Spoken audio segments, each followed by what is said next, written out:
เอาไม่ได้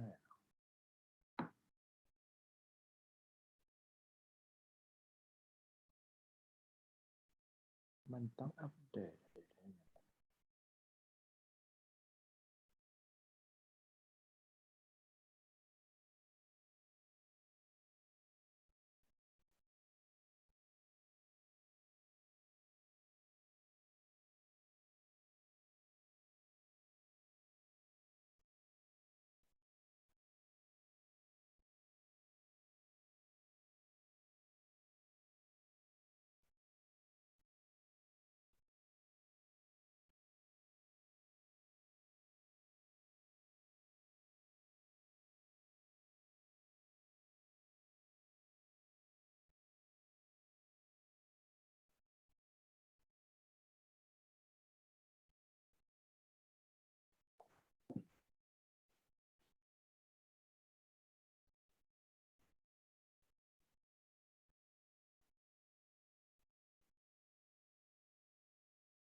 ฮัลโหลสวัสดีครับ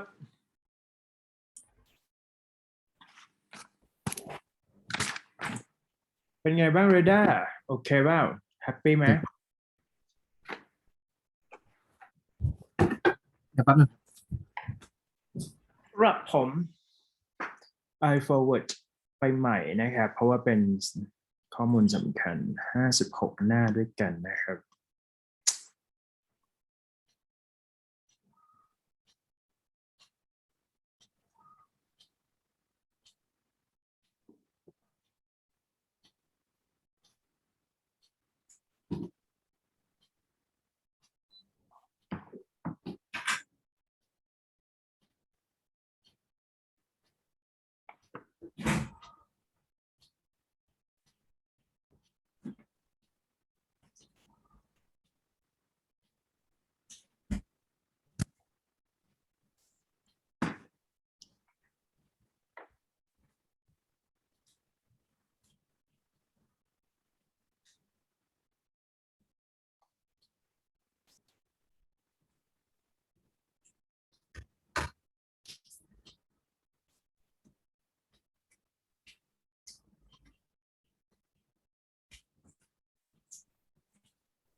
เป็นไงเรด้าพร้อมหรือยัง Are you ready เอาโทรศัพท์ในห้องน้ำครับ โอเคfeel free นะครับ I support you ทุกเมื่อ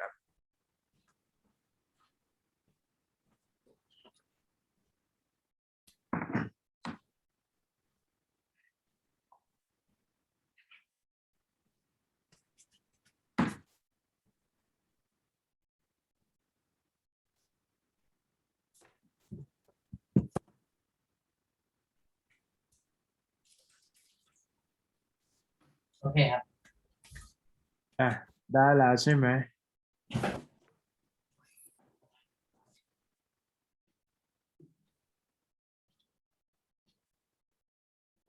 All right. So I'm going to start with the speaking skill first. Is that okay? So we can do discussion here, right? Just because I want to cover all of topic here first, and then you can choose which one would you like to write for your own essay in this kind of topic. Okay. All right. So question number 24 here. 24 is things like puzzles, board games, or pictures can contribute to a child development? What would you give a child to help him or her develop, and why? Give details and examples in your own explanation here.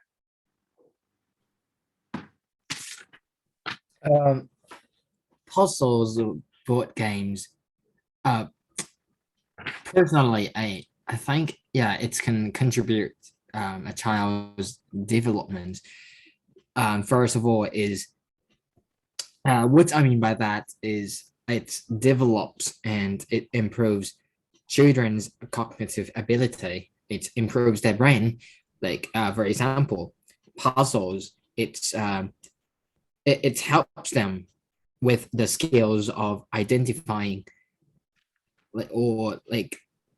I would say, looking for a puzzle that fits another one, right? And there are lots of pieces. So this is one of the skill that is quite useful for them. And also board games, for example, like playing chess. Yeah, this board game requires a skill of having strategies of tackling the problems, or it also helps children to try to beat their enemy or their opposite person, like that is competing with them. Like it's quite useful, and like it helps them to think more and more. It helps them to brainstorm as much as they can. It also proves their like how smart they are. Yeah. Mhm. All right, I think so. Just because we cannot deny that puzzle or board game or any kind of pictures that can contribute or improve with child development, not just only like soft skill, motor skill, or cognitive skills, but I think it's all about like interaction. I mean, interaction of a children to practice the way that they can think, what they are going to play with, things like that, right? So such kind of thing it is very important for children development, just because I think that it can help they engage with this kind of activity. And I think parents should monitor child development too, just because in Want to be great. say like child development or even child ability to learn, they can exposed to the new technology, especially iPad or gadget that can play together right on the screen. So it is important to talk about that, and this is the reason why that child development must be engaged with board games or puzzle here. So, good. Next one. Yeah, so do you think it is better for students to work before their university study? Like gap year, right? Why? Use recent and specific examples to support your own choice here. Literally, I really agree that people or students who are planning to study in some university, first thing that they should do is that they should take a gap year off, and then start working before studying in some university that they are planning for. Actually, the reason is that it can help them to realize and to know what they really want to do. Like for example, someone who is going to study in university, and they haven't known yet what their passion is, what their future goal is, what profession they want to work in after graduating from a university. Most of children and most of teenagers, they have been forced by their parents all the time, like to study in the field of engineering field or a medical field, because in the future they hope to get high salaries. So this is why people should work before studying in the university, because before engaging in university, when they go to work, they will like I would say absorb the skills and knowledge, and also they will know what is the atmosphere of working is, like also additionally they will know how to cope the problems and how to um work in a team, like if I mean working in a team in reality when they really need to work. Or I would say, yeah, they should take this internship or apprenticeship for like 3 or 5 months before studying in university, or a year. So this is a good experience for them. Yeah. So Good. So I think it is better for a student to work before they study. Normally, it's depending on culture diversities when it comes to talk about Thai parents or Thai culture. We can understand that lots of students who go or who have any experience before they go to university, it's kind of waste of time in terms of a Thai parent, just because when you finish your high school, or let's say like grade 12, you are going to expect to study in university as a first year, right?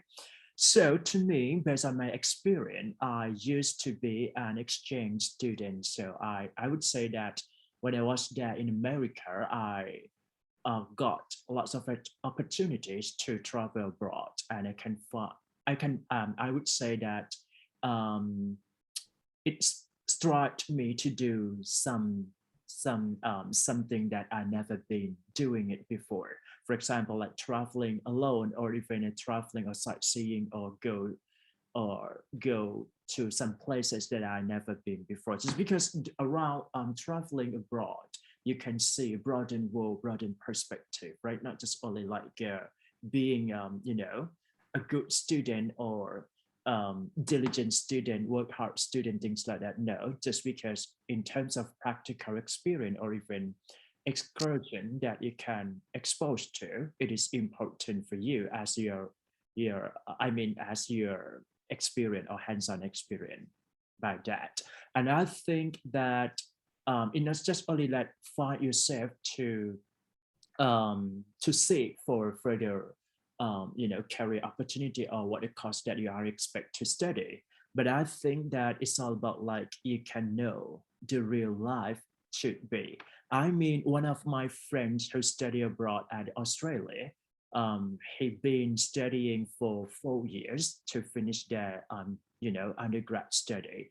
And I think during that time, he had to go for work. I mean, part-time job, things like that, to being supervised, and he's become to be a manager in one restaurant, right, in Australia. This is the reason that how many people or hands-on experience can come up with the way that you can live a life in overseas. So this is the reason that a different perspective may have a different option to study abroad or study for a gap year before you entering to university here. That's it ประมาณนั้นเอาให้สุดนะครับโอเคปะ ไปครับผมต้องอยู่ต่อนะเดี๋ยวนะทำไมเลขมันรันซ้ำแป๊บหนึ่ง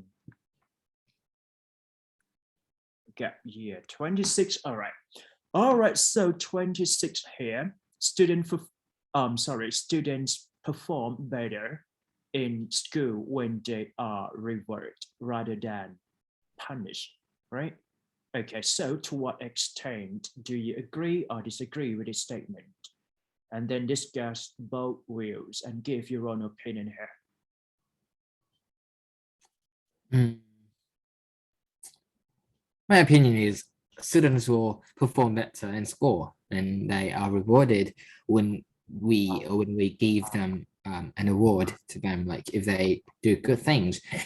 and to motivate them to perform better in academic performance. But actually, there are some people who claim that punishment will encourage students to study more and more and learn harder, and then it will help them to perform better. Like if we when it comes to punishment in school, I would say that I think people have this kind of ideas because probably it's the traditional beliefs from the past time. Like for example, in Thailand, like in the past time, like 40 or 50 years ago, or you can ask most of old or elderly people, most of them will say that when they were a young person, they got punished by their teacher and their parents, and they grew up, their attitudes have changed for decades, and also like they have changed themselves to be a better person. But yeah, probably this belief is work in the past time, and then they still instill this kind of perspective and this belief in their mind all the time, and they still believe that. But the world has changed since the world has been revolutionized for for years, and then there are lots of technologies, and this is a new generation of people. So like people like us, most of people like us have a different perspective um, from the elderly people. So what we think is that students will perform better in school if they are appreciated, or we admire them. Like we admire their skills, their talents, or also we should like give them an appreciation or adulation to them. No, that's kind of motivation, and that helps them to pursue it more passion. And so finally, I would say, yeah, uh, rewarding students is better than punishment to get them a better person, yeah, more respectable adults in the future. I see. Great. Nice to hear from you. To me, I think we can consider this kind of thing from the empirical evidence or even the data shown that revert toward a student who better perform their academic performance right in the school or even in their family setting. It should be better than punishment. But I think it depends on the setting of the school as well. We've been acknowledged that punishment is a key to do harm toward student behavior. So it should be reduced punishment toward student behavior. But I think to those students who have a very strong aggressive behavior, I don't think that being not aware from giving some punishment should be better than do nothing. I mean, this is kind of like maybe a negative motivation to them in the long term, but I think that it should be immediately do something or take action toward those people who have aggressive behavior to get punishment as they can understood that is the rule or regulation that they have to completely understand and follow by. That's it. And I think, to me as a teacher, I think giving a reward is not just only to giving to those people who do better, but I can consider from intrinsic motivation that I can feel and touch when they got better. I mean, to those students, they don't have to get just only the first running out in this classroom, or they got the high rank on their academic performance. But I think that we can see, like, if they work hard, they understand what the point it is. So I think they're gonna get reward as well as those people who got the highest score in the classroom. And I think, to me, in order to make sure that equality is the same, I will give them equally. And it doesn't mean that I did not recognize that those students who don't have a better score did not get any reward. But I think that we can see from the overall aspect, and I think the factor contributing to the student who can do not just only their work hard, but sometimes it depends on their own intelligence that is hard to bid for in that city. ประมาณนั้นนะครับ เด็กเก่งก็เก่งไปเลยนะเด็กจุฬาอะไรอย่างเงี้ยใช่ไหม เดี๋ยวไปติดจุฬาปุ๊บเดี๋ยวเราจะรู้ว่าอ้าวยังมีโลกนี้อีกมุมหนึ่งด้วยนะครับเพราะมันจะมีถ้าเป็นพวกแบบวิทย์วะหมอหรือว่าวิทยาศาสตร์อาจจะเป็นพวกโอลิมปิกในภาพแม้ที่อยู่ในนั้นแล้วพวกนี้มันจะเป็น talented งงปะ อย่างเช่นของอักษรจุฬาเนี่ยก็จะเป็นคือเด็กเรียนหมดเลยครับจากเตรียมอุดมนึกภาพไหมเขาเรียกว่า โอเคประมาณนั้น AFS ก็คือ 50% อยู่ในนั้นหมดถ้าใครไม่เข้า AFS แล้วบอกว่าเรียนอักษรจุฬานี่เขาแบบเขาตกใจนิดนึงนะโอเคป่ะ All right, moving to next question to you 28 here ลองไล่เช็คนะครับแป๊บนึงนะข้อเมื่อกี้ยังไม่ได้พูดเลยข้อ27จริงเหรอ รีบนะเนี่ยนะฮะเพราะว่ามันมีหลาย topic. All right, so 27 here. Some people think that schools have to be more entertaining, while others think that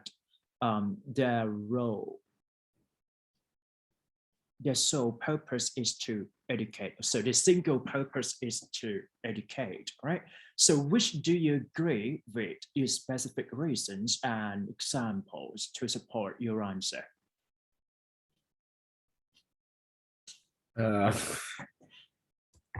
I think schools have to be more entertaining, and also teachers should have their own specific approach of teaching as well. Like, for example, I think the best method of teaching students to learn the lessons is to entertain them.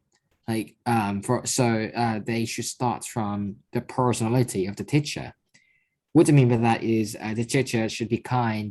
They should be flexible, and also like they shouldn't be the person who is easily angry or frustrated all the time when students ask some questions, or when students are annoying sometimes, or when they make loud noises in the class and then interrupts other people. So they should find the method or the way how to make them to make them engage the lessons, and also to continue studying as much as possible. So this is one of the main things that's entertaining is the most important, and also entertaining students will help them to study more and more. And this question is quite interesting, but actually I would say when we entertain students, or even though we are not studying, like, naturally humans like doing something that is humorous, or they love laughing. No one loves depression or loves sadness. Everyone loves to have a sense of humor, and they are more likely to engage with or interact with humorous people. Like, so this is one of the main thing, that if teacher is easygoing and is the person who always make students to like to laugh and to make them always happy. So yeah, they so there are more chances of students going to be interested in that particular lesson more and more, and that is and that will be a high probability of getting a higher academic performance for each individuals. Yeah. I see.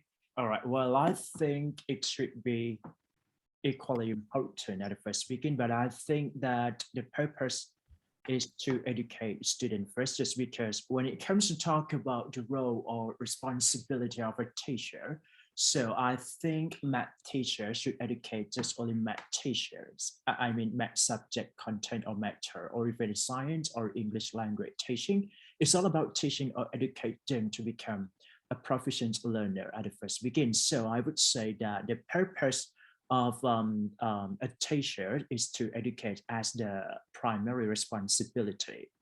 But when it comes to talk in the real classroom, I can see that entertaining is a key to make them happy and become interactive in such a single classroom. Just because I think if you just educate, but no one can understand or even fully pay attention what you are saying, it doesn't mean that you get the direction of teaching. Just because teaching is just kind of like we have to provide some content or information to the student and making sure that they can fully understand what they study in the classroom. To me, I would say that I can switch from firstly to educate into to entertaining first, just because I think entertaining is a part of learning too. I mean, during this time, I've been teaching several classes into the online. And if I teach, I can make sure and I can feel that no student understand or hear me at the first time that I thought them. And I have to switch a bit in terms of entertaining. I have to research and try to change my personality to be more interactive, just because I want to gain some attention from the students, right? And I think entertainment would be a key to let students engage in the classroom. And I would suggest that several teachers should act like they are entertainer instead of educator during the COVID-19, just because we've been becoming to in the online platforms. So once we exposure to the screen day by day, we did not touch or interact with the student. I mean, the confrontation between student and teacher is not that clear much. So entertaining might be a way to get they're not distracted from the study or even engage into the classroom. That's it. เยอะเวอร์ไหมเวอร์เนาะ education นะครับ เพราะถ้าเกิดว่าแบบ science ปุ๊บจะเงียบๆแล้วก็นิ่งๆนะครับนะครับแสดงว่ามันต้องมี passion ใช่ไหม speaking เนี่ยแบบพูดจากสิ่งที่เรารู้สึกเหมือนกันเนาะใช่ปะมันถึงจะ hit อยู่รู้สึกว่า all right, moving to next question here. Nowadays computer education is compulsory for your learners in most schools. Yep, especially online learning, right? So do you think it is necessary or we shouldn't acquire these skills naturally from their daily interaction with technology everywhere? Provide your own opinion and your specific reasons and also examples to support your answer here. เดี๋ยวขอคิดกันครับ ได้พี่ว่ายากอยู่นะลองพูดถึงออนไลน์ก็ได้ออนไลน์น่าจะฮิตอยู่ น่าจะ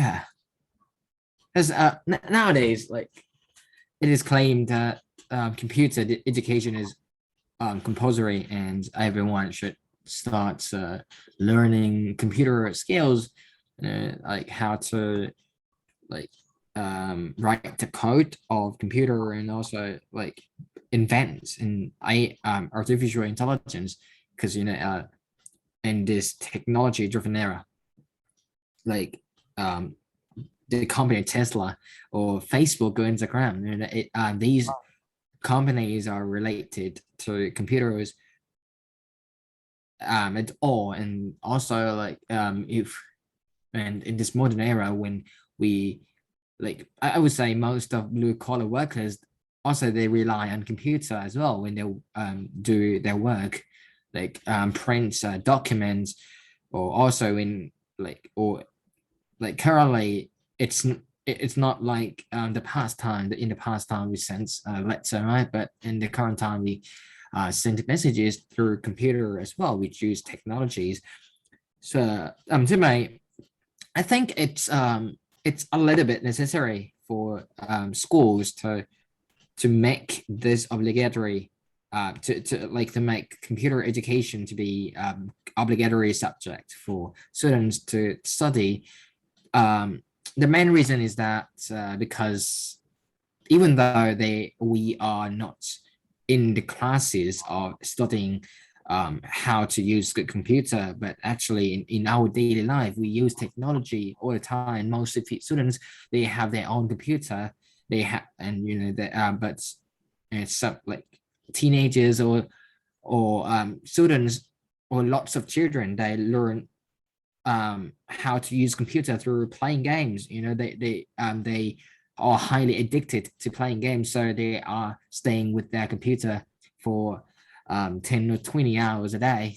This is a rate of Thai children who stay with their computer. So yeah, that will automatically improve their skills of using computer, that without learning additional knowledge of using that technology, this kind of technology.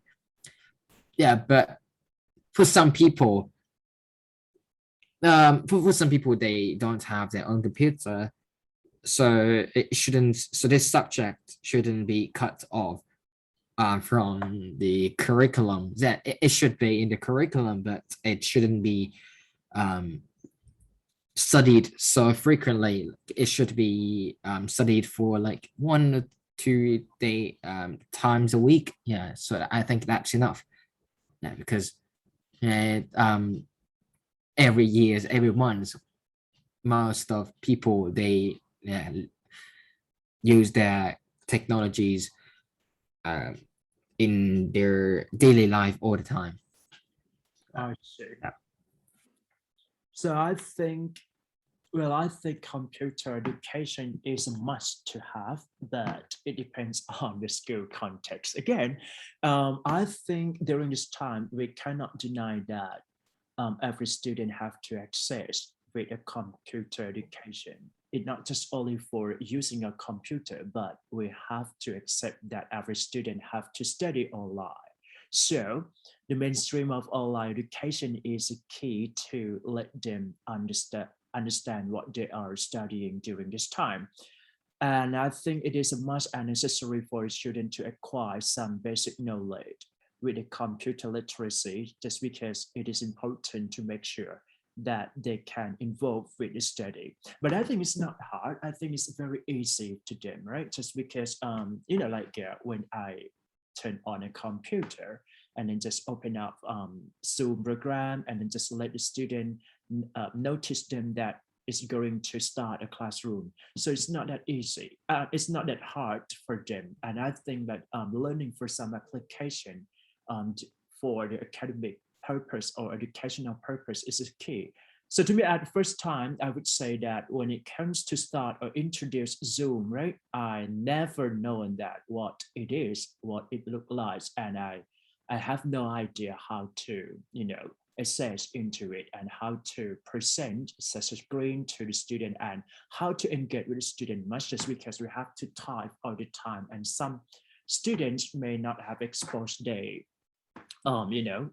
real identity to me at the first time. But when it comes to proceed it, teach it day by day, month by month, or year by year, it's just kind of like a way that you have to accept and engage with this kind of thing. So I don't think that it's hard. So for a student, computer education, if we can, if we want to explore for more like integrated skill or difficulty of a computer education, it should go for engineering or specific detail later. But for some basic, I think fundamental knowledge on computer education should be added into core curriculum of the school and just let them understand what it is and try to use with it. That's it. จบนะครับครึ่งทางนะครับเพราะมี60ท็อปิกวันนี้ โหดไหม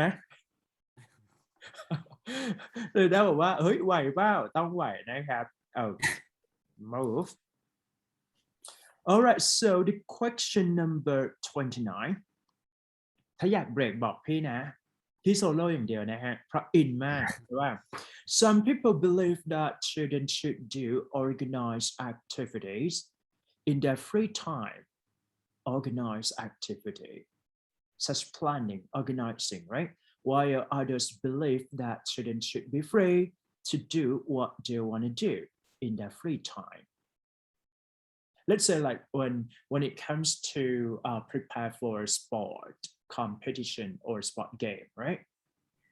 You need to organize or arrange something for such a big activities at your school. Is it important to do so? So which point of view do you agree with your specific and reasons to support your answer here? I just partially agree with organized activities. What I mean by that is we should organize some activities for children, but it shouldn't be something that it shouldn't be the activity that children should do. Like we cannot force them to and to say to them that, oh, you must do this activity and it's going to be beneficial to you. No, we cannot do like that. Actually, yeah, if I were adults, I would just organize and just make some interesting activities to attract more students to engage. Yeah, it shouldn't be obligatory in for their free time. And also, yeah, I also agree that during their free time, students should have their freedom to do something, to do whatever they want to do what they like to do. Because for some people, like for some students, they have their own passion. Like for example, like some students they have their own skills of drawing. They like arts, and also they love drawing pictures in their free time. And then if they are forced to do some activities, and if they are forced to adopt new things, or like it's kind of thing that they will hate a lot, and that wastes their time to improve their skills of drawing. Yeah. And yeah, so finally I will conclude that yeah, organized activities should be made, and it can attract some students, but it shouldn't be it shouldn't be must do activities. Like yeah, it's just for some people who are interested. If like we can say, like if you are interested in this activity, yeah, you can join it, you can participate it. If you are not interested in it, you can find another activity or something that you want to do. Like for example, like organizing sports game, like probably rugby or basketball. Like some people who want to show the skills, some people who want to be like a champion in the future, they might have their goals of being a basketball player, like a world champion, and they might take this opportunity to participate in this activity, and they can show their talents, they can show their skills of that they have, that they currently have. Yeah, I see. Right. So to me, I think we cannot deny that a school has to organize such a big activity that is important to student participation or student activity, especially sport game, right? But I think we should divide some student who did well on organized activity to do so, just because I think like it's not just the whole student have to attend and doing some kind of activity. Everybody have to do that. I don't think that it should be possible to do so. But I think for some talented, I mean, for some interested student who want to organize such activity, they can come along with this kind of activity and just prepare for that. Just because I think they're gonna have like a fully heart to do so and a passion to do that. Is not it's hard to control with those students who did not even involved with this kind of activities. I can say that organizing activity in school is one of preparation to make them become organized and working with others too. I mean, such a organized, let's say, for example, like if schools set up their big sport, a big sport game, right? So some student who used to be a players or a sport, they have to train themselves in order to make sure that they can compete with other teams, right? And some of them need to do cheerleaders, or I mean, like organize something, prepare something, to make sure that this is parade or this kind of thing must be, wonderful or interesting enough to organize within, school context. So this is the reason that everybody need to understand. For some students should attend in such a active participation for this kind of activities. But to those students who feel like they're going to have a free time, they want to study more, engaging with tutoring school or reading books, so it's fine, just because it's their own choice, right? So to me, I would say I agree to let students organize such activity in the school, but just to those students who really interested in that set. Mhm. เหนื่อยจังเลยอะเหนื่อยไหม อินเนอร์ต้องแบบไม่ได้นะครับ เดี๋ยวเราหาว่าอินเนอร์ไม่มีนะครับ มาคิวถัดไปครับผม so question number 30 here. Some people think that a person improve intellectual skills better when doing group activities. So to what extent do you agree or disagree with this statement? Use specific and reasons to explain your point of view here.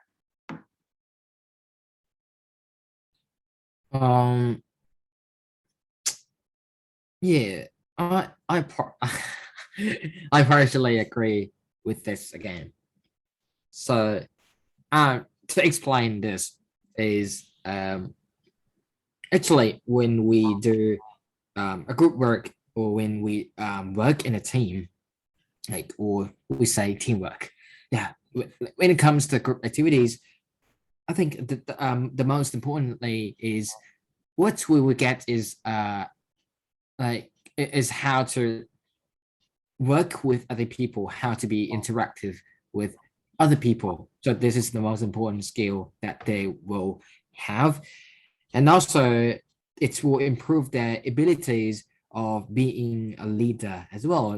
Leadership is a key, because it's not like just work and finish it, but it's kind of thing that everyone should consider, that that they should work together. Like, I mean, they should eliminate the sense of selfishness, or like they should behave they shouldn't behave badly when they do the group activities.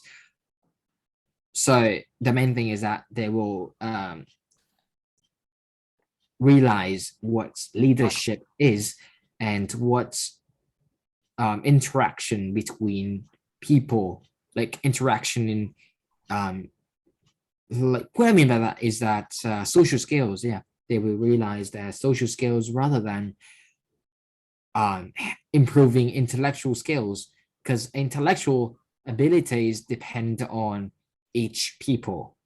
Like it's you can improve your brains, you can improve your cognitive ability, you can improve yourself to be smarter by reading books, finding more experiences, and also like learning from some people's mistakes. So this is the key, is that when we do in a group work, we will, so what makes people to be smarter and more intellectual is that they will absorb different perspectives from people, because it's impossible that in a group work, though there are, no matter how many people are there in your group, like 10 or 20 people in a group, but actually 99% of people will have different perspectives and attitudes. Some people might think different, and other people might think out of the box. And so this lets us, and this allows us to learn and adopt new attitude of other people. And also we can consider ourselves that probably we have done something that is a mistake. And also, like if other people offer some new opinions of themselves, we can pick up their advices or opinions to rectify our mistakes as well. So this is, yeah, so this partially helps us to be more intellectual in living or in working. Yeah.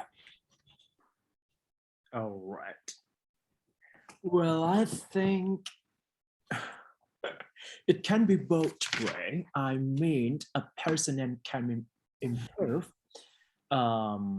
his or her own intellectual skills better when it comes to do work independently or even doing group activities. I think when it comes to talk about working in professional way, as a manager, so you need to have a strong leadership skill, a strong communication skill, and a strong making decision skills, right? So intellectual skills is kind of like we need to combine everything in a single place. I mean, you need to be good at language skill, communication skill, or decision making skills. So some kind of skills need time to process, I mean, acquire in a different way. For me, I think communication skill need to expose to, interact with other people when doing a group activity, just because it leads you to have or explore some different perspective or idea, and you can infill into your mind or brain and know how well you can interact with them or how well you can communicate with them. So it's all about intellectual skill to do that when it comes to do working in a professional way. But I think creativity, or even some kind of like if you become to be a writer, I don't think that you have to expose to lots of people and then try to make yourself to become professional, just because you need time and you need to stay alone or stay thinking to improve your intellectual skill here. And I think creativities depend on each individual, just because when you're good at this, some people may not good at this. So the different intellectual skills may vary from a person to person or from a working to a different working. I do agree that intellectual skill for some reasons may apply to doing a group activities, and you can become to be a professional person. But to me, I think most of the case intellectual skill I mean, may depend on such individual.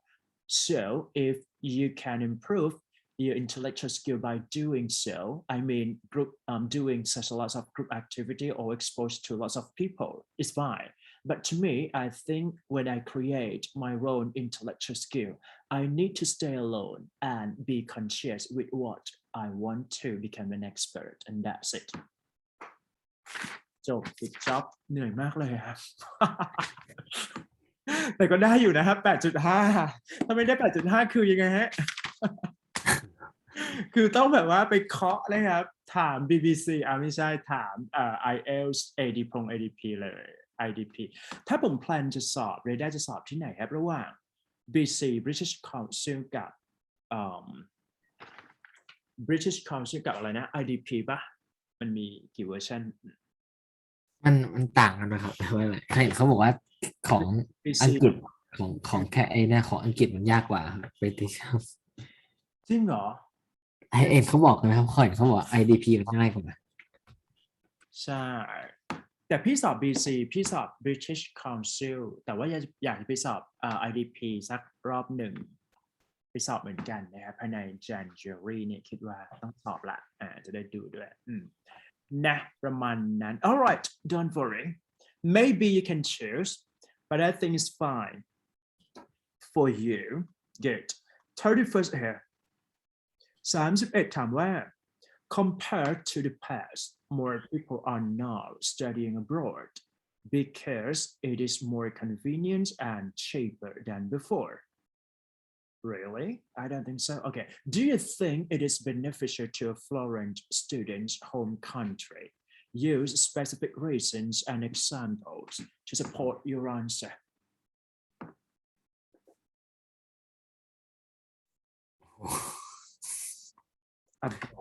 Abroad. When it comes to studying abroad and flying to another country, so first thing that I agree that is beneficial to international students or in exchange students.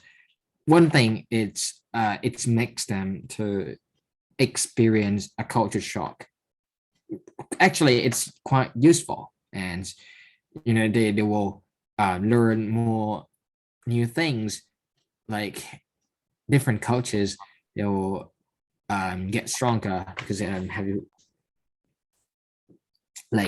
I mean they will get stronger, and stronger mind and stronger attitude. They will know how to live alone without having accompanied by their parents all the time, and they are at their home their hometown in their country. But there are like several things that are quite beneficial to them as well. But the most importantly, it improves their bilingual ability of speaking or using languages. Yeah, no matter what language they use, or no matter what languages they have learned since they were a child. But yeah, it's quite. But yeah, some people say that it's quite strange why you study like languages, why you don't study engineering or study to be a doctor. But actually, learning languages is also important as studying engineering or other professions that are not related to languages, because it broadens, I would say it widens people's perspective when they move from one country to another country. Like as I said earlier, like it's a culture shock, right? And when they experience more cultures, when they experience foreigners, when they experience, like I would say, when they it actually, if people go to study abroad, it's impossible that they will not undergo any sufferings of homesick or like being nostalgic. Yeah, like at the very first time when they just go to study abroad, like in any countries that they plan to, when they at the very first time they will feel like they feel sick, but as the time passes on, they will realize and they will be familiar and acquainted to to people that they haven't known before. like to people that are adults, or to people that are not their own parents or their friends in the country. So that makes them to be more confident and sociable, because that forces them to speak and speak. If you want to learn language, the most important thing that you should do is that if you have enough budget, you should invest them and just to go study abroad, because that forces them, because that forces you to speak, because it's why, because it's for livings, right? When you buy food, when you find accommodation to stay, if you cannot speak language, or if you're not confident enough to talk or to communicate with foreigners, you are not going to like be survived in that country. So that's a big problem. Are Oh, are to the past, more people are prefer to study abroad just because cheaper, inexpensive, right? I'm not really sure that it is inexpensive than it used to be or not, just because. But I think it is possible to be inexpensive or cheaper than before. So to me, I encourage lots of people to study abroad just because not only improving their skill in English, but I think the way that they can improve is that it's all about like perspective that modern people should behave in a way of professionalism. Based on my experience, I can say that one of my friends who study abroad, they they can interact in a professional way, and lots of people recognize or accept them to be professionalism, not only just speaking English or know understand English properly, but I think that the way that they can work um, collaboratively or work together with other people is kind of a great way to learn, right? Or to raise up that it would be some people that can be respectable. I think studying abroad might be a main reason for those people who can come from a bit, I mean, middle family, not just only like just only rich family during this time, just because I can say that the pay rate is not that beyond the expectation much. And I think like those people who really aim or have a passion or strong passion with a dedicated and they have a proven English ability or English proficiency test, they're going to go to the abroad.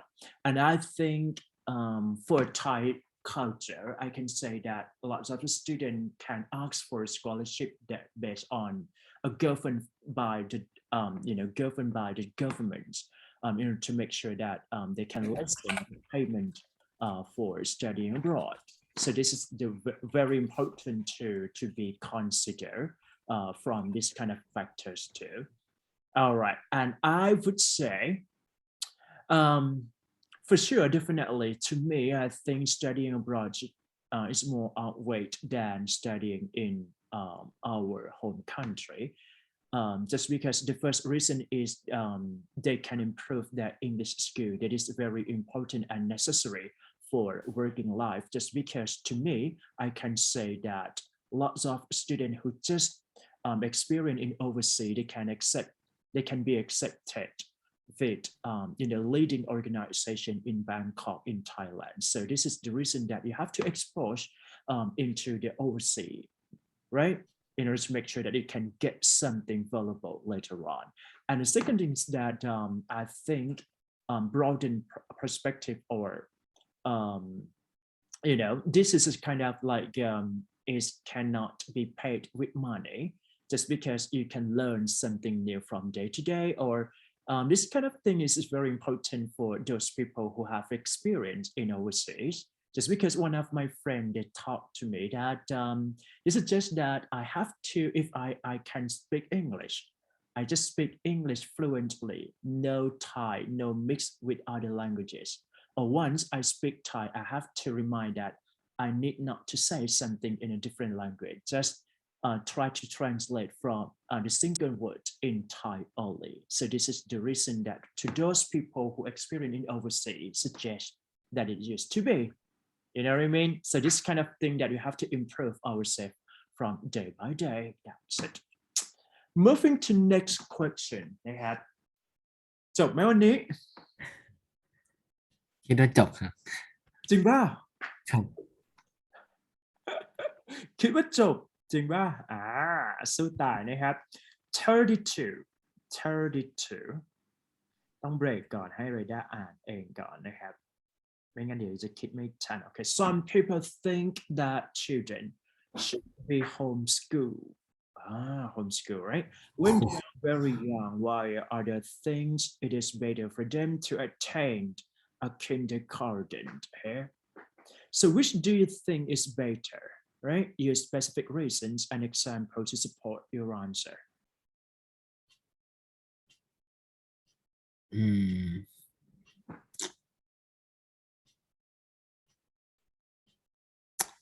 Possibly both of them can be the most important key of developing young children. But if I have to choose between homeschooling and attending a kindergarten, which one is better? I will say that it's better for several aspects and also different aspects. For example, for some houses or for some parents, they don't have enough time to accompany their children, and also safety is the main key that is the most important that they should consider. Every parent should acknowledge. Yeah. So what I mean by that is if they don't have enough time or if they are busy in their daily life every day. So if they're if they don't have enough time to spend with their kids or children, they should send their children to attend the kindergarten at school and because that's quite helpful because teachers will monitor their children in terms of safety as well, and also giving knowledge as well, and also the benefits of attending a kindergarten is that children will find more friends. They will have more interactive skills with their friends. And also it's not boring, and they are not going to be easily bored. And also, in terms of safety, if they have their own friends, they can play with them. They can organize some activities to play with them, or some teachers might encourage them by offering them a board game or the activities that will sharpen their skills of thinking, decision making, even though they are just young children. But I think this is quite helpful and supportive to children, rather than leaving them at home without anyone monitoring them, and they might do something dangerous like sticking their fingers in a socket. It's electricity, and it's going to be a high chance of death. Yeah, so that's miserable if this kind of situation happens.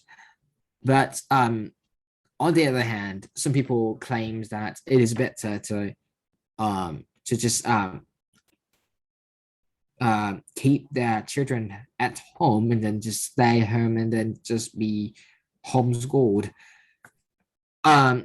In this perspective, I agree only with this situation, like in the current time, because COVID-19 situation, like it's as it is a pandemic, the virus rapidly spreads nationwide, and also it's quite dangerous and it's severe if and these kids, so these young children, their age is like low, it's too low, and it's not worthwhile to send these children to school to like to be infected, because as they are children, and most of them might not have a high immunity as well as adults. So yeah, it's we should protect them first, rather than treating them when they go to the hospital. Yeah. Mhm, I see. Some people think that children should be homeschooled. I'm not really sure that homeschool is better than kindergarten or not, but I do believe that homeschool is kind of like hiring tutor to teach them at home, right? To teach a child at home in a different, in different courses or things like that. What I understood is that, right? It's all about that. So to me, I think homeschool, also comparing between the two, right? Homeschooling for early young age or kindergarten, so meaning that preschool, things like that. So I think home is better than school at the first early age of a children. Let's say it's all about it must be responsible for parents or guardians to monitor their behavior at the first begin, just because I think what they are eating, playing, or studying must be supervised by the parents or guardian at home. But I think right now I can say that lots of parents, they become to be the person who have to go for work. So meaning that um, they have to hire a professional teacher or even tutoring teachers to stay at home and doing homeschooling instead of it. But I do believe that the effectiveness of homeschooling is better, far beyond than kindergarten, just because when it comes to emphasize on the academic performance, for example, like language skill. But I think that in order to make sure that they can feel free to be with friends, just because I think that everyone have their own friends, and for for kindergarten or preschool, they can interact with their friends too. This is kind of like cultural engagement or socializing is a key when it comes to compare between homeschooling or kindergarten matters, right?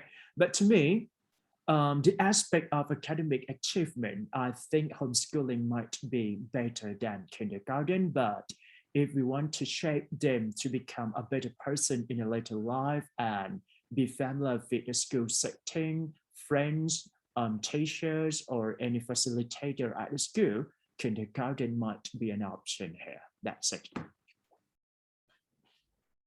ปวดหัวแล้วเนี่ยอ่ะต่อครับปวดหัวไหม ไม่ปวดเลยนะครับสู้ตายมาก ทำไมเป็นคนสู้อย่างนี้นะฮะไล่มาครับผม All right, so the question number 33 say that computers has become so advanced and interactive that students in the future will have no need for a human educator in the classroom.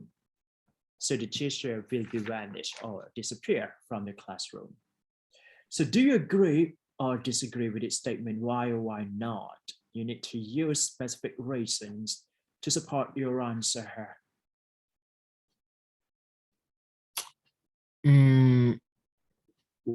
One thing before I say that I agree or disagree, I would say one thing that I believe, and I would say most of psychologists believe as well, that this career cannot be replaced by AI or artificial intelligence or any computers or any technologies, is teacher.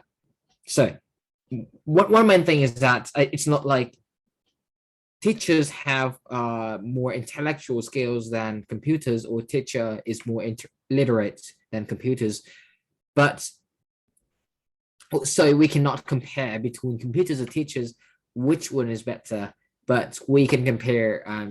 There's a distinctive difference between computers and teachers. Is that computers are not humans, so computers have all these skills, and computers have, it works based on, it is encoded, or it's based on the code that inserted the computers. It's automatically works based on the order of humans. But one thing that they don't have is emotions.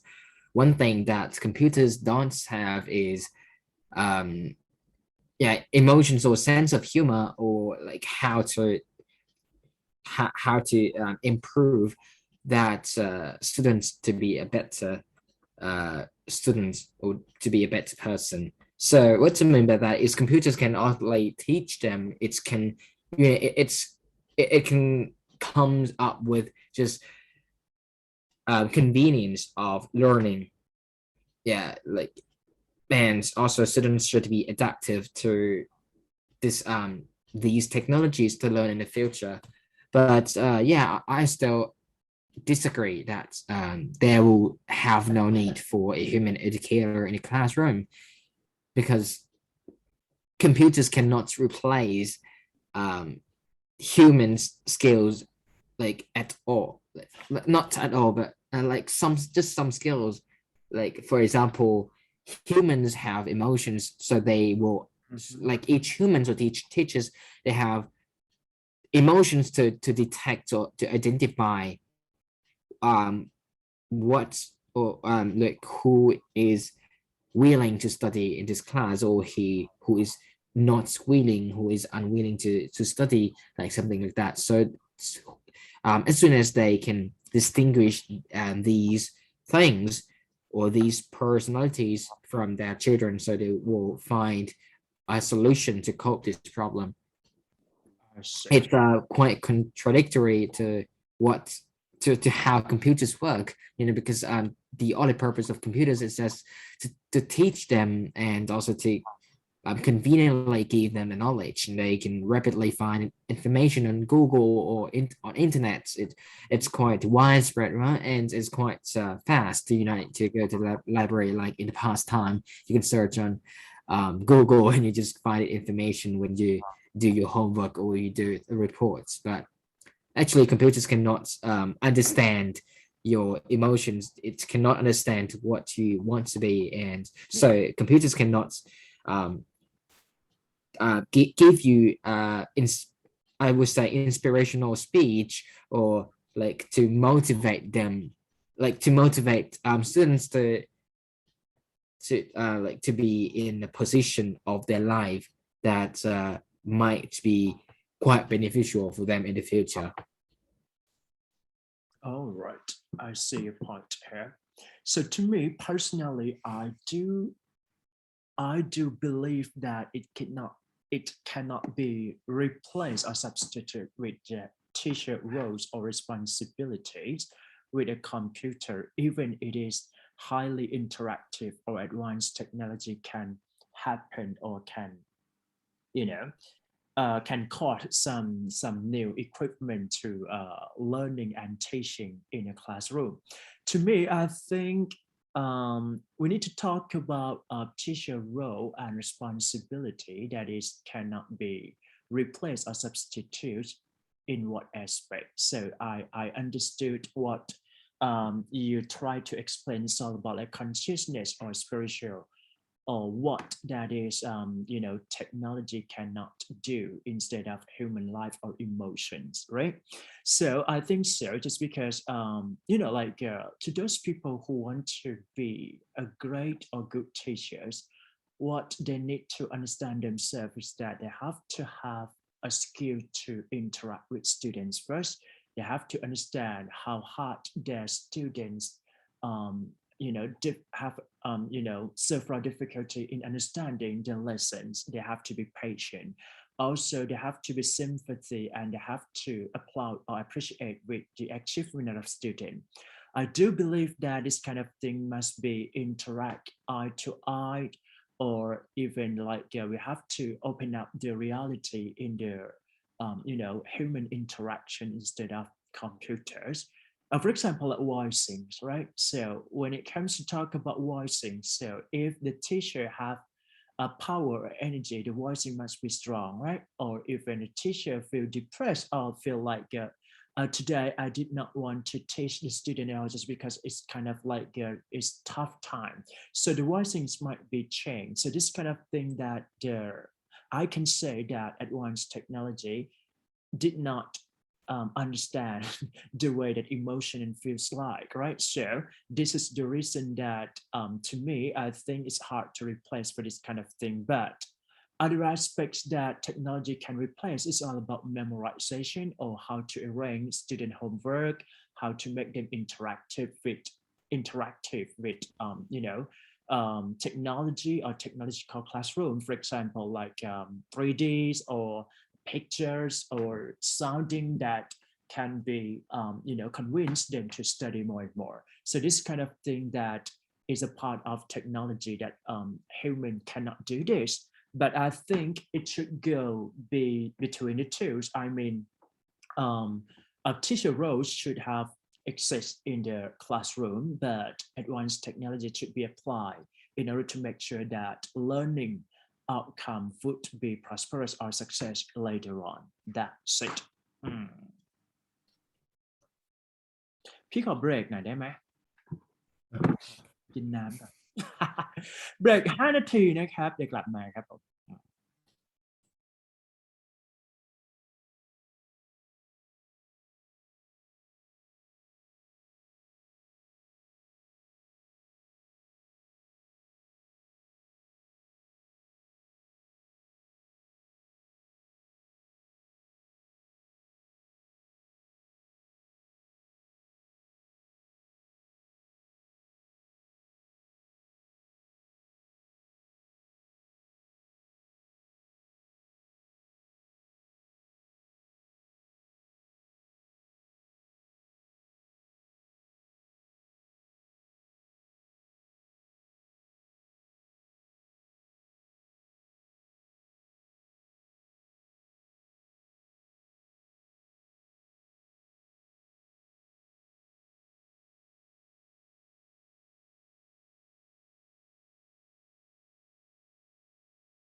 มาครับ 34 ใช่ไหมพร้อมยัง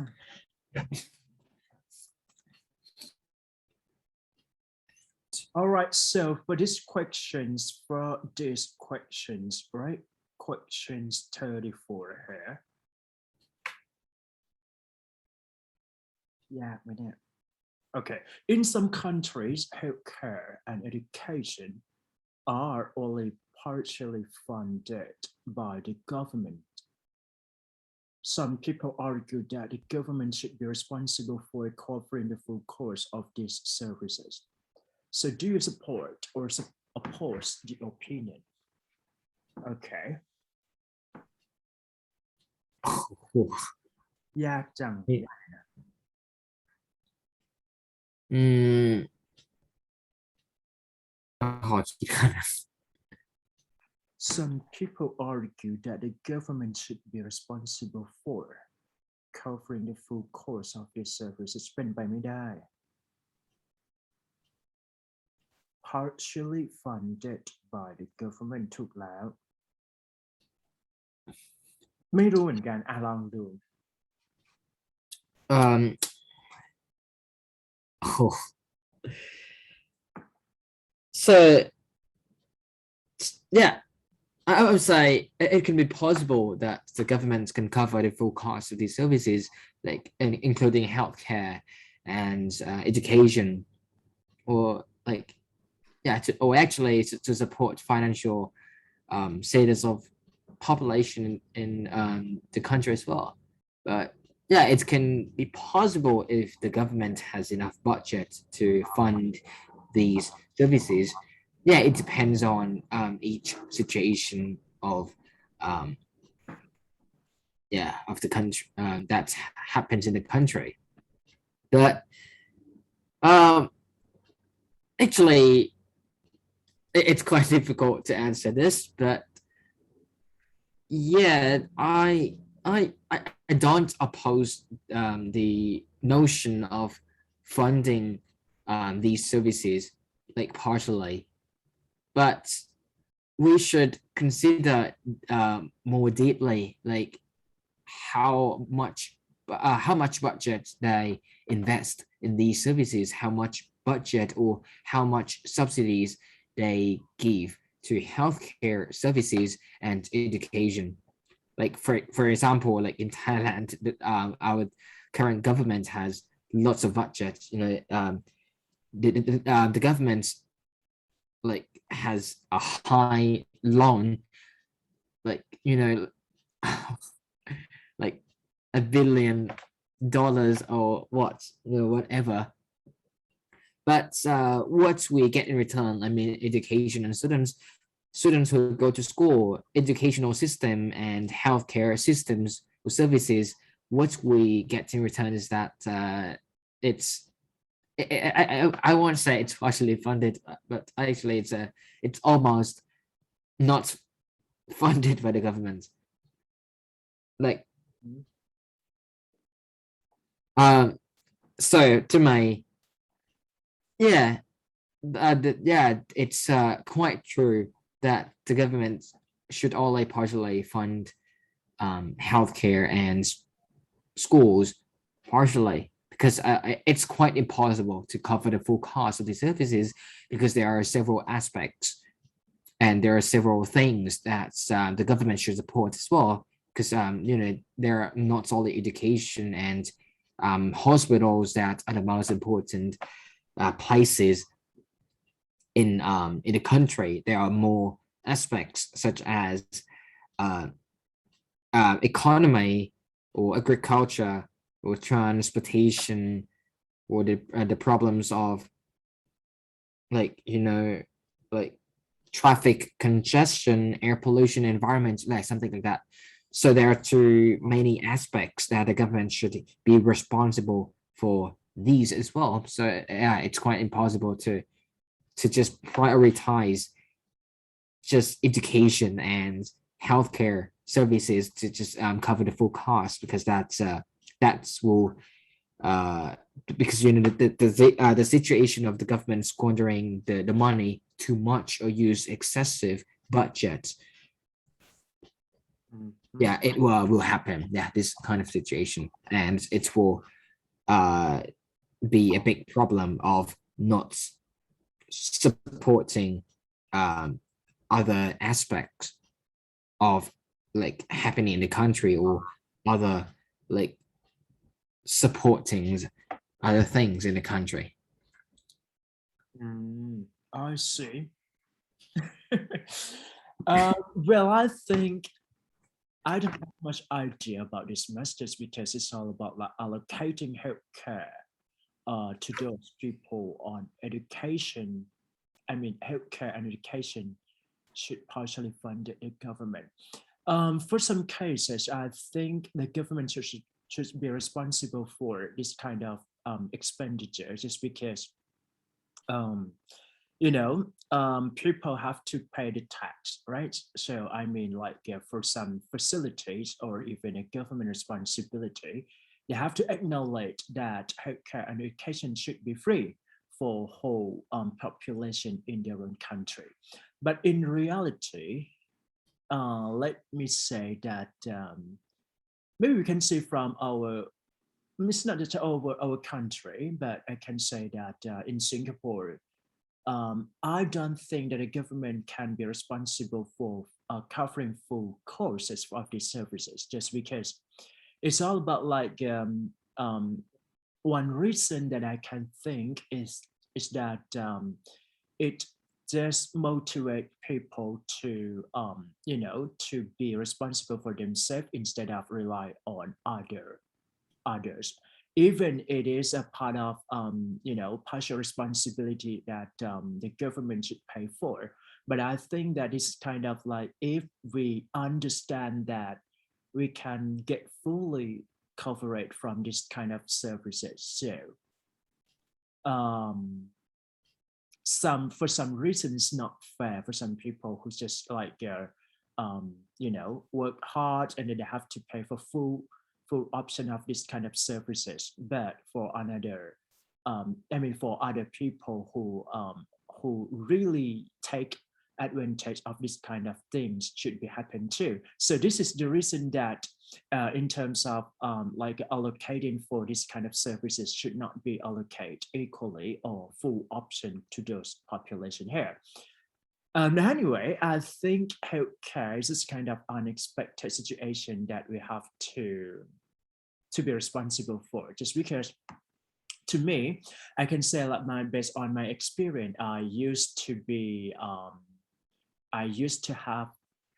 I had an accident, right? And then I have to stay at a hospital and I have to pay for, expenses by my own. So it's kind of thing that is unexpected, right? So I think if it should be allocated from the services by government, I mean funded by government, it should be okay for this kind of thing, just because it is the reason that we did not intend to do so, but it's happened occasionally or unfortunately it's caused like that. So to me, I think that it should be considered for a variety of factors. Various factors should be mentioned in order to make sure that allocating should be fair enough. And that's it.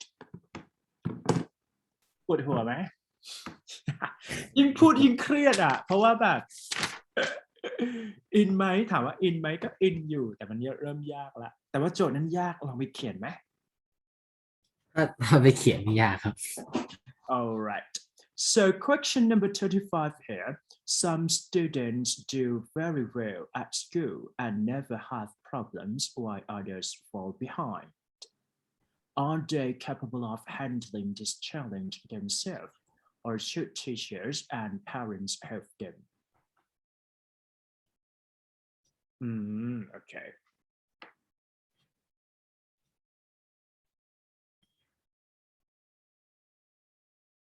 แบบคนอื่นเรียนไม่ดีหรือว่าบางคนเรียนดีนี่ได้นะครับ ใช่ครับผม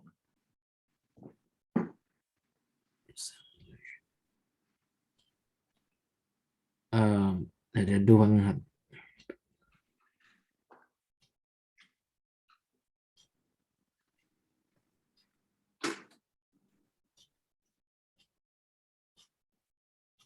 แบบคู่กันนะคู่กับพ่อแม่ควรช่วยเด็กพวกนี้นะครับหรือว่าที่เขา ดังนั้นไอเข้าใจโจทย์ไหมสิ่งที่ไอเข้าใจคือ some students do very well at school and never have problems while others fall behind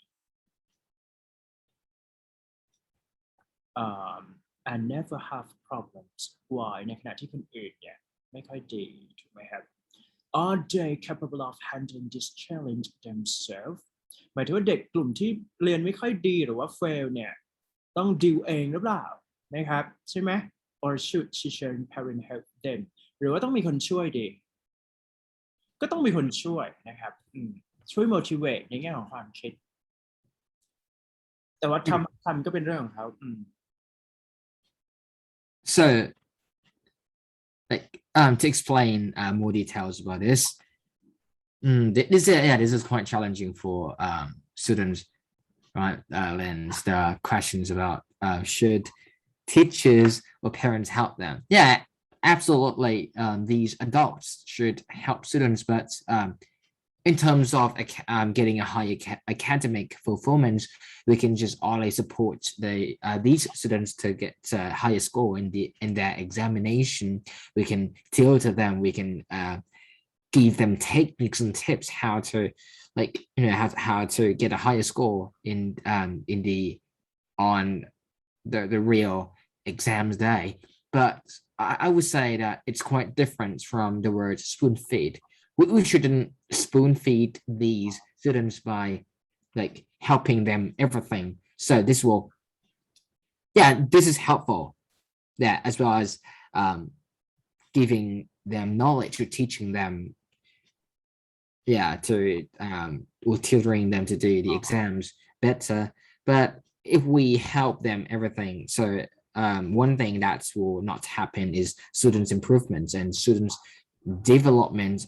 It's covers every aspect or of their life, like such as helping them with the examinations. I mean, like helping them to cheat the exams, giving them the techniques how to cheat the exams, how to copy the answer from internet if you study online or if you study at home, so you have the chances of copying information or data from from Google as well, right?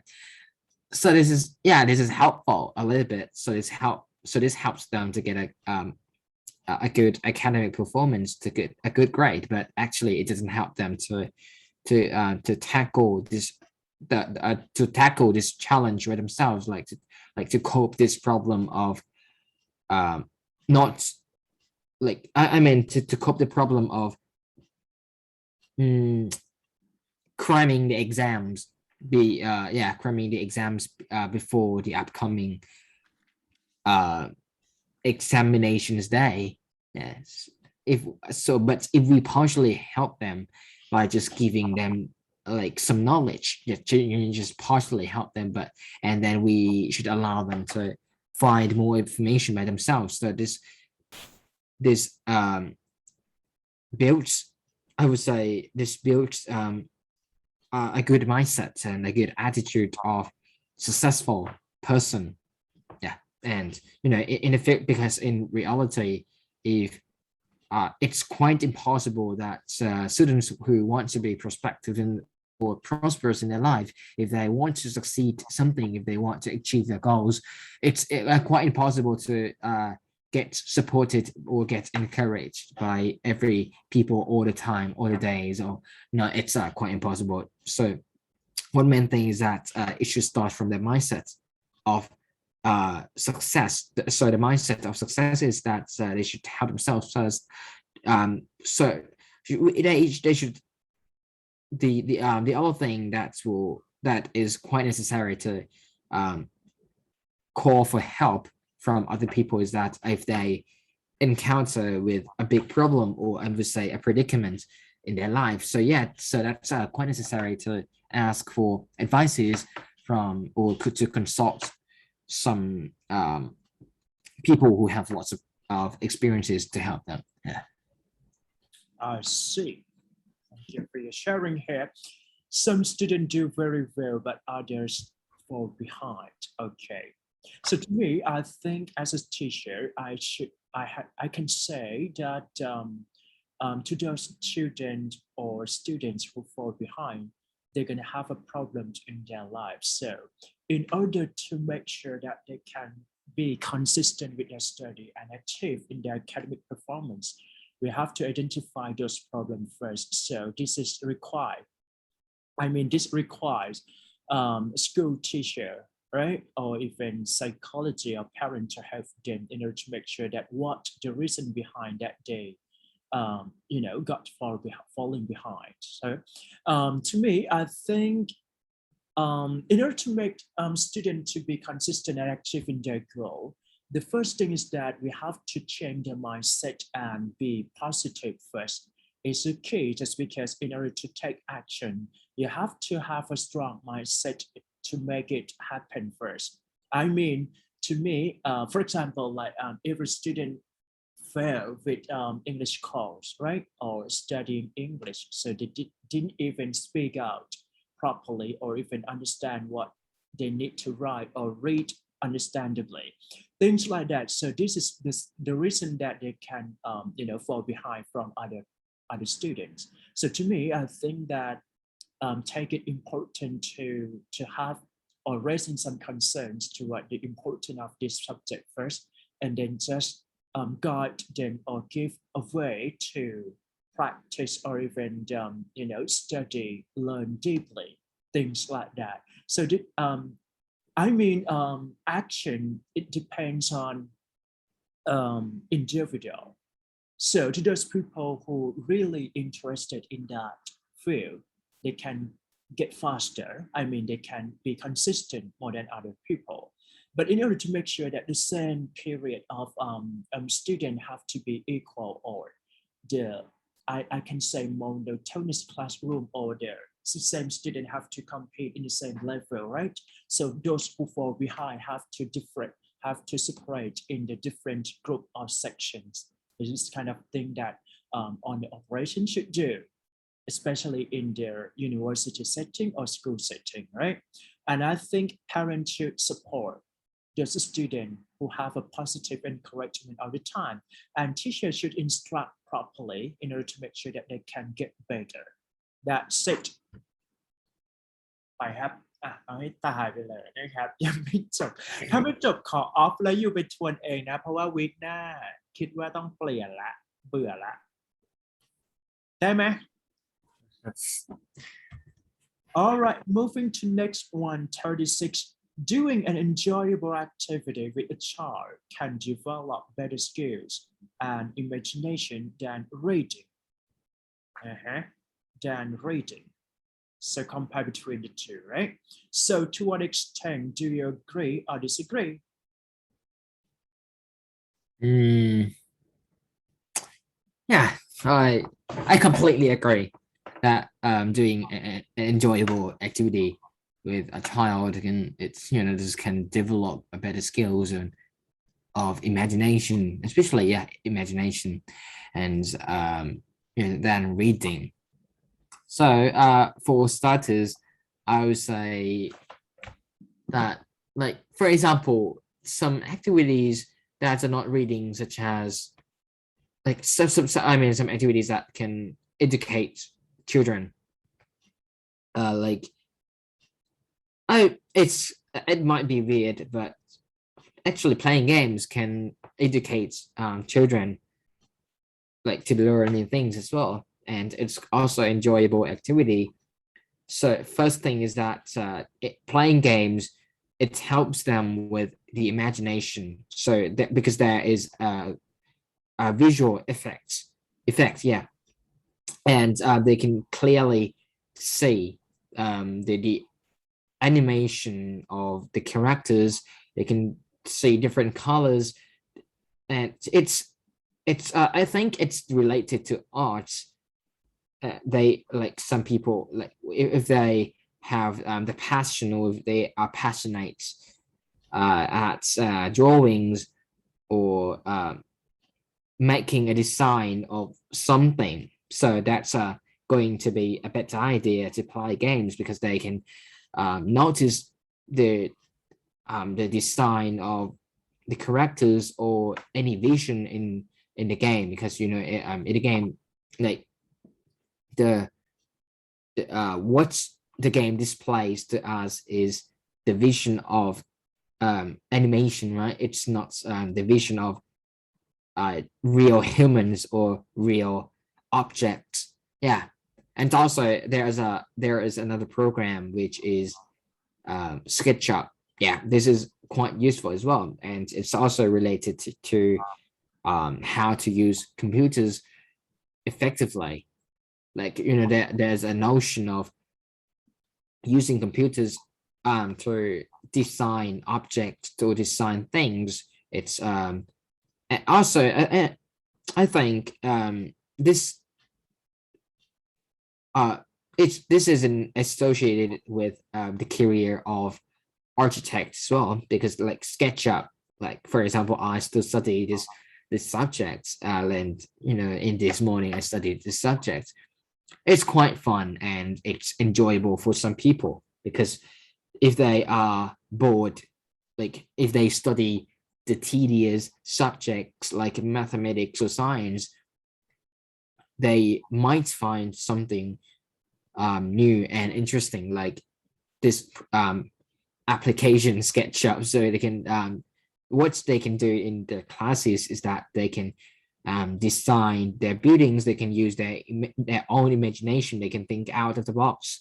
They can think differently rather than just instilling the theoretical knowledge of science or mathematics, because it limits people's to conceive like things like mathematics. That there's a fixed formula of calculating numbers, right?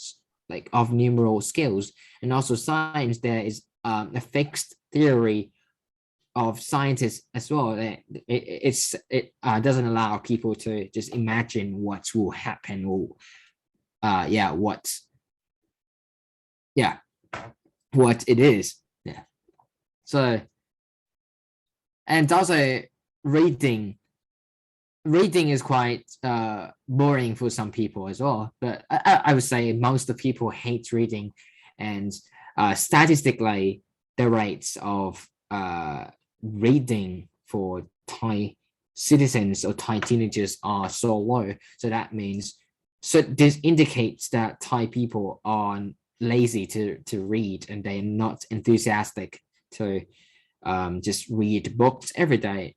Just few people read books, but it finds out that Thai citizens or Thai students or even children, they love surfing the internet. So yeah.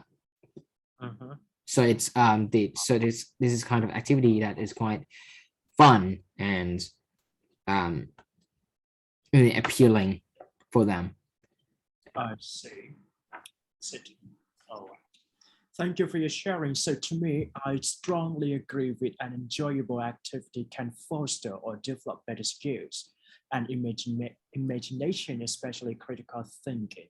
To me, during the COVID-19, I have to emphasize on the online learning, and I have to explore how a student can, interact with teachers through the screen, all right? So I have to create lots of interesting activity to the students. So I can say that I teach university students, so I have to integrate several activity that it must be interactive towards students and can improve their overall skills in English, especially speaking and writing. So when I teach speaking, I have to do a public speaking in front of the class, and I have to generate lots of idea, which is controversial topic, and that is the trending topic. For example, like I have to get involved with news, right? International news or even COVID-19 vaccinations, things like that, and ask them to explore the ideas, this kind of thing. So I think I can say that I felt they appreciate with enjoyable activities that I can provide to them. And I can see that they create lots of things that I never thought it before. So it's all about imagination and what they feel, what they perceive from their current trend or reality. And reading is this kind of like we can assign them to read at home. But normally I can say that they might not be able to have time to read just because they can play music, or even just spend time watching movie, let's say Netflix or YouTube, things like that, instead of reading book, even it is required to do so. So I think in order to make sure that a classroom must be interactive, so it must be, I can propose or provide lots of interesting activity or enjoyable activity to make sure that the classroom have a full of happiness in day by day. That's it. อีกสักข้อหนึ่งนะไหวปะ2 ข้อยังได้เลย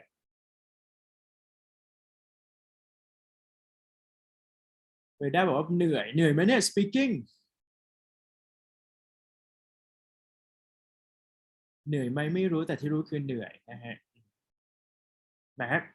So 37 here, university students nowadays have too much freedom and do not study enough. To what extent do you agree or disagree? Use specific reason to support this.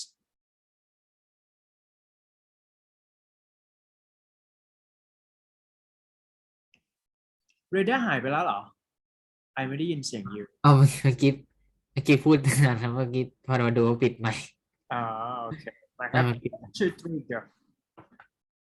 We should look deeply at the details of studying in university. Like the word freedom, it can like there has there is lots of definition of this word.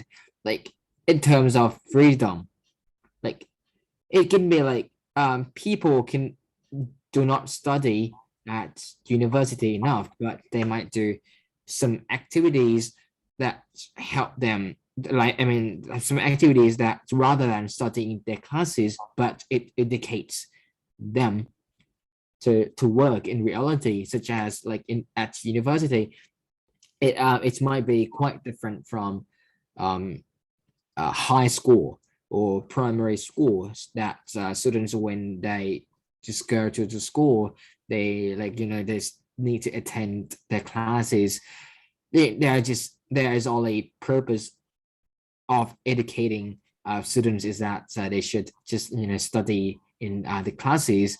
There are not lots of activities that they can do instead of just staying in the classroom and just listen to what teachers trying to say. But actually in the university, there might be some activities like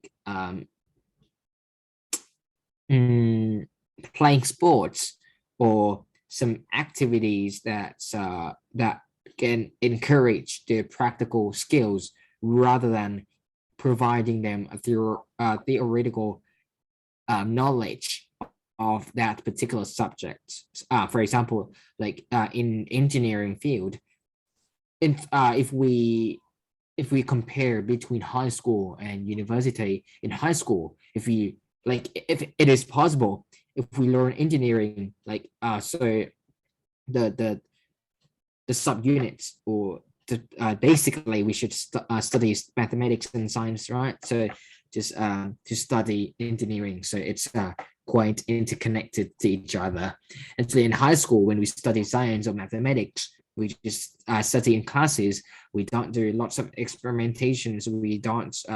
We just try to absorb lots and lots of theoretical information as much as possible.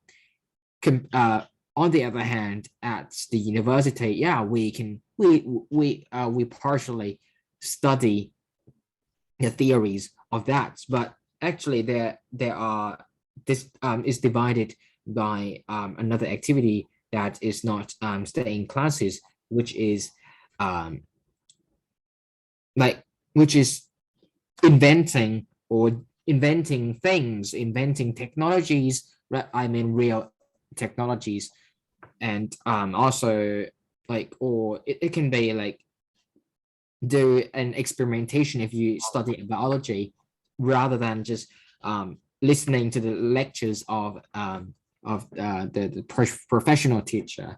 Like for example, the experimentation of like operation, how to operate, how to use knife, or how to treat real patients when they are in emergency, like or how to like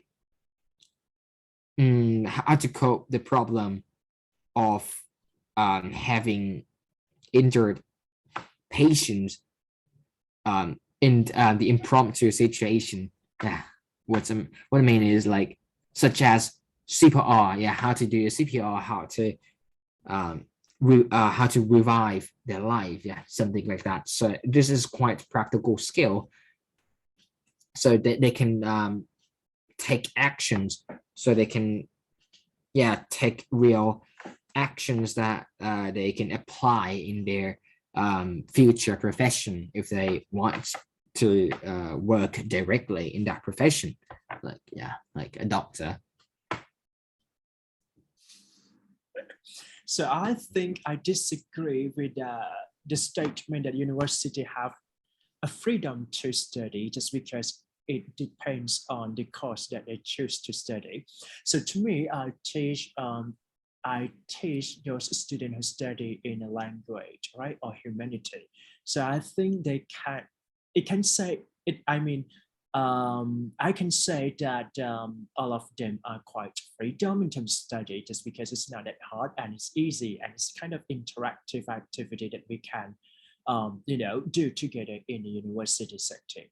But for some courses, for example, like you mentioned, doctor or engineering, I don't think that they're going to have a freedom to do so, just because they have to engage themselves with reading, intensive reading, and do a practical skills. For example, like to medical students, so they need to do lots of practices, right, in at hospital, or let's say like a practicum that is required lots of time to do so. So this is kind of like a freedom change, just because they have to responsible for a heavy responsibility to do so. So I do believe that this kind of thing is very important, just because when some people say that is a freedom, just because in that field of they look into it, just because they can see like lots of university students are quite free. But to me, I've been through with the university level and university students, so I can say that it's not that easy to finish or complete it. It requires sacrifices or even contemplation to do so. So I would say that I have to say I disagree with this statement, just because it's not true. That's it. สักข้อหนึ่งนะอีกสักข้อหนึ่งได้ปะ ครับ ไม่เป็นไรแต่ว่ายังไม่อยากทิ้งเลยอ่ะต่อดีกว่าเพราะว่ามันแซ่บมันแบบมันสนุกดีหมายถึงว่าเดี๋ยวยอดแต่ว่าบางวีคมันก็ไม่ได้เยอะบางวีคแค่15 ท็อปิกจบแต่ว่าอันนี้ education คือไม่รู้ตัวนะว่าเขียนได้เยอะขนาดนี้ตอนที่หาก็ไม่ได้ขนาดนั้นนะครับ All right, so next topic here. The internet has become so efficient and popular that many people rely on it for learning. For example, like online learning, right? Some suggest that it could replace the use of books as the main source of knowledge for education. So do you support or oppose the opinion? Explain your position here. อ๋อหนังสือไม่ต้องใช้แล้วก็ถูกค่ะ if it replaces books, I would say I partially agree that if it replaces the use of books, it's going to be better. But on the other side, I don't disagree with replacing the use of books for some cases, like for some people who for some people who don't have technologies or computers, mobile phones, or any devices to use, so it's quite impossible for them to surf the internet to find the information, except they just go to a library to use a free computer, but that's not efficient as it is supposed to be.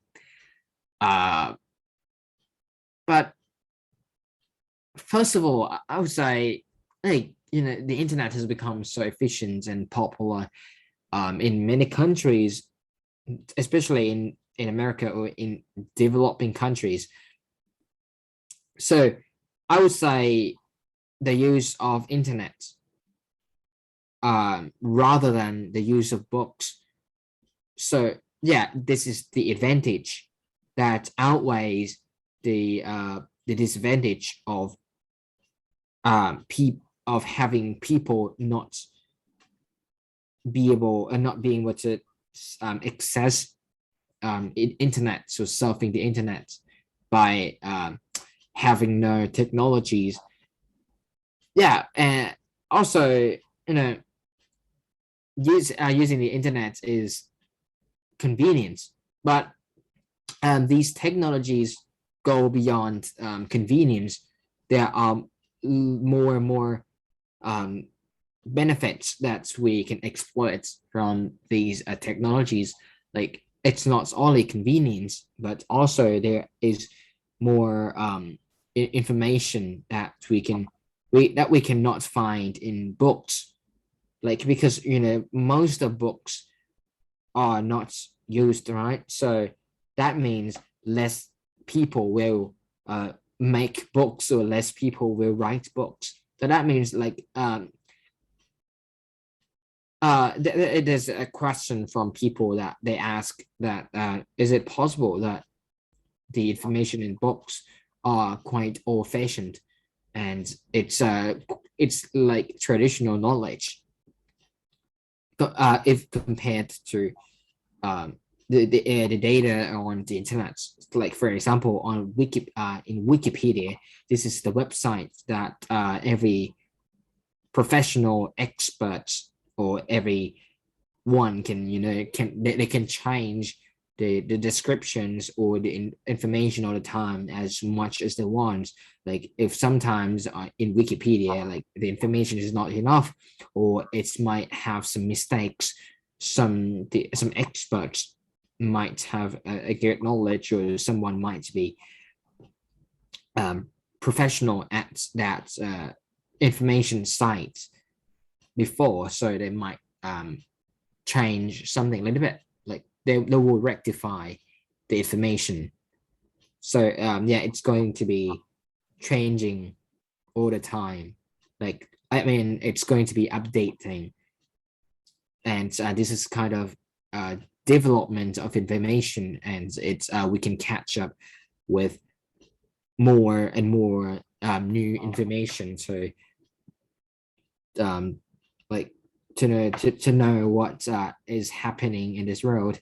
And also on internet, it's not only information for education, it's not only like finding details to do to answer the questions in our homework, but actually there are news as well. There are YouTube, there are news sites that reports bad things, or like unpleasant things or good things that happen in our world. Like, for example, COVID-19 crisis. If we want to know how many vaccines have been imported to Thailand, how many people get infected, and how severe is this COVID-19 crisis. So one thing that we want to do absolutely is that we would not go to the library and find information about COVID-19 by reading books, because that's a waste time, and that's we cannot find out the details of this. So yeah, most of news are absorbed on internet instead of reading newspapers. Yeah. I agree with this statement, just because based on my experience. So students didn't have to have books at all, just because let's say like books can be downloaded as a PDF file, right? And we can send into email or Google Classroom. So there is no need to emphasize on the book or paperwork at all. But I think internet has become a vital role toward online learnings during this time, just because we have to rely on it. And I think it is important for students and teachers to understand how we can cooperate to each other and learn with best as much as possible.